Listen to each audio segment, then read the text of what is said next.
밤 이렇게 시간이 안 가는지 정말 버스 안에서 going 이불 속에서 going은 언제나 너에게 going. Sebelum kita mulai videonya, kita tonton dulu yuk video ini. Kami Indonesia.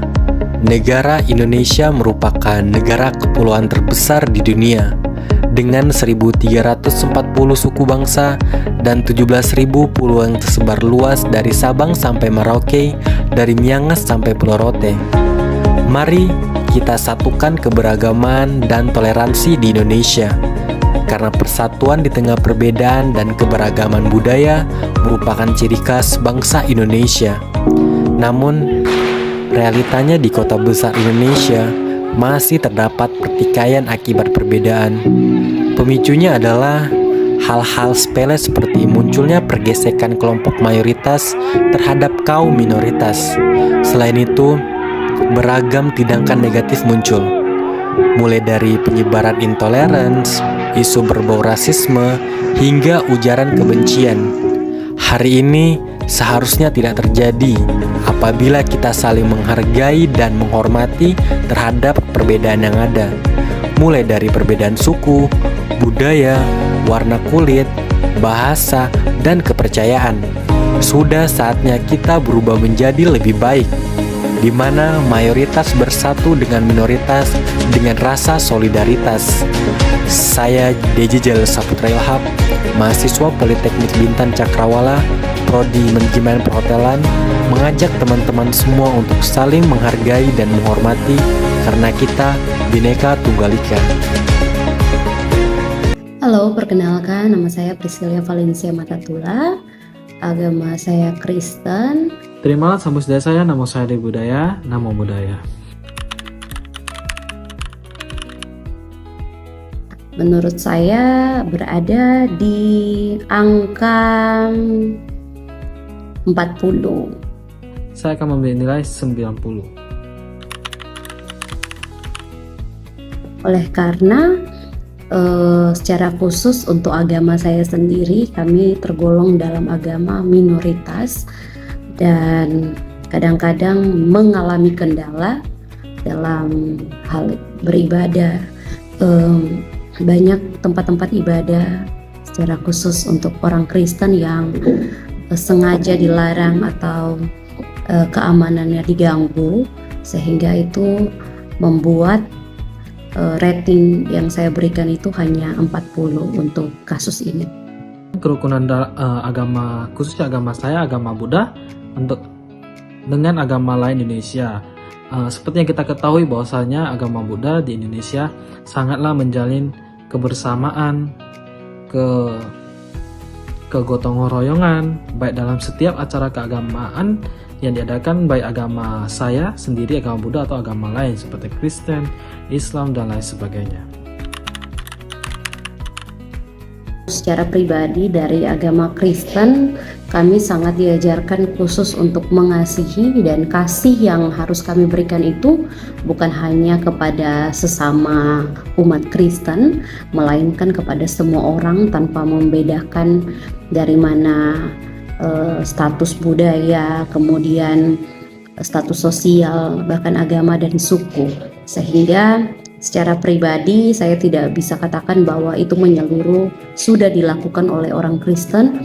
Tapi jika mempertanyakan tentang ajaran, itulah yang diajarkan, dan sampai sejauh ini saya sebagai tokoh agama juga mendukung hal itu dan berusaha semaksimal mungkin untuk menjadikan hal itu hal yang nyata dalam kehidupan setiap hari.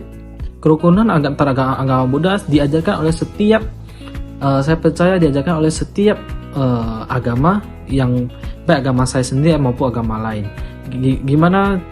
Bagaimana umat beragama diajarkan? Itu diajarkan dengan cara dari antar sesama umat, seperti saya dengan rekan saya yang sesama agama Buddha, bagaimana kita menjalin namanya teamwork, kebersamaan dalam sebuah kegiatan yang diadakan.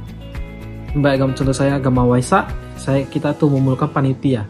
Dari sana kita bisa membentuk sebuah kerukunan antar agama ataupun berbeda dengan agama, tetapi diajarkan terlebih dahulu di dalam lingkup kita sendiri atau agama saya sendiri. Baru diajarkan untuk bagaimana kita menjaga kerukunan dengan agama lain, baik agama Islam, agama Kristen, Katolik, Protestan, Hindu ataupun Konghucu. Ya, kalau menurut saya pribadi, untuk menciptakan suasana yang seperti itu tergantung dari kesadaran kita masing-masing bahwa perbedaan agama itu bukan berarti musuh, melainkan hanya kepada kepercayaan yang berbeda. Dan saya yakin percaya bahwa tujuan dari semua agama adalah untuk mengajarkan hidup bermoral dan juga saling menghargai, saling membantu, saling menolong, sehingga kita tidak bisa menggunakan agama sebagai perbedaan untuk membenci atau menjadikan hal itu sebagai perpecahan.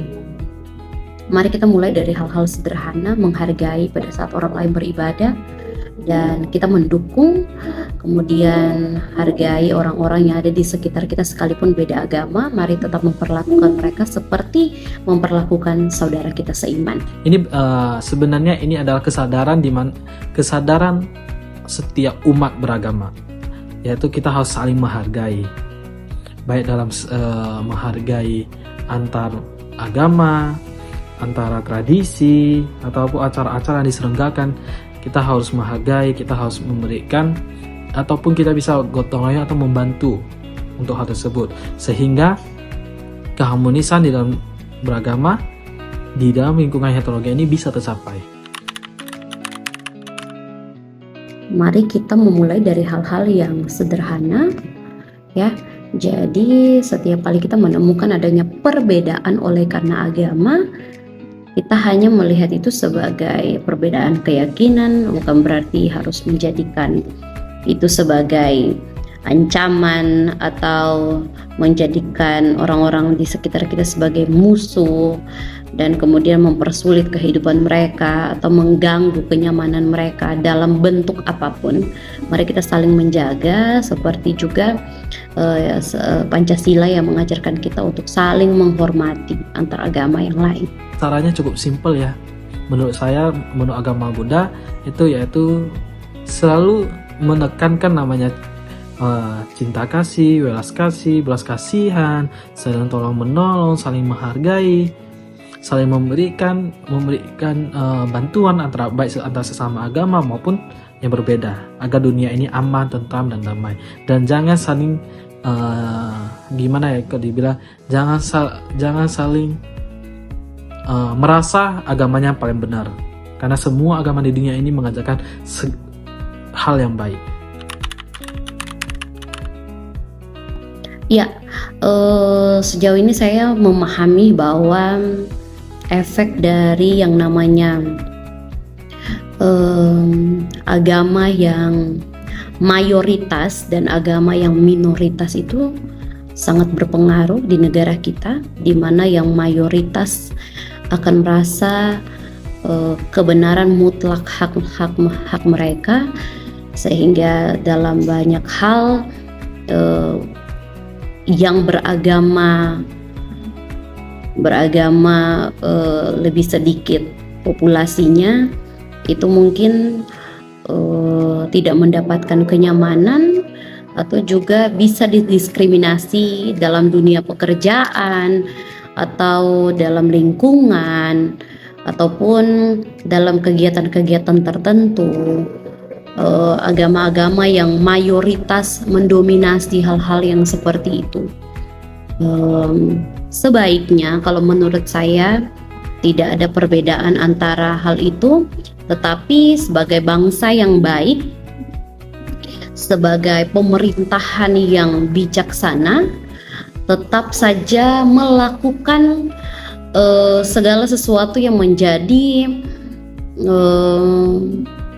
keharusan negara untuk membela setiap anggota masyarakatnya tanpa membeda-bedakan agama, dan tetap juga memberikan izin yang menyeluruh kepada umat-umat beragama, di mana beribadah dengan leluasa tanpa merasa ada takut mendapat ancaman, dan juga mungkin merasa takut karena jumlah lebih sedikit dan lain-lain.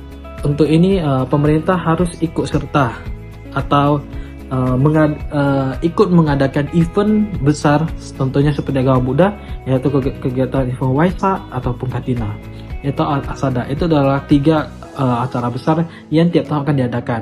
Mungkin pemerintah bisa menyediakan sebuah tempat, bisa menyediakan sebuah fasilitas untuk umat agama atau umat agama Buddhis untuk mengadakan acara tersebut. Berlaku juga untuk agama-agama lain.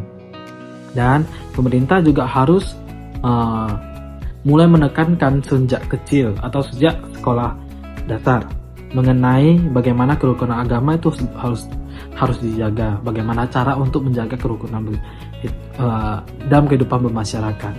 Karena jika dari kecil sudah ditanam bibit atau diajarkan arti dari sebuah kerukunan, saya yakin sampai ke besarnya menenjak SMP, SMA, kuliah ataupun sudah berkeluarga, mereka akan bisa mengajarkan anak cucunya bagaimana menjaga kerukunan, dan mereka bisa mengambil keputusan yang tepat untuk hal tersebut.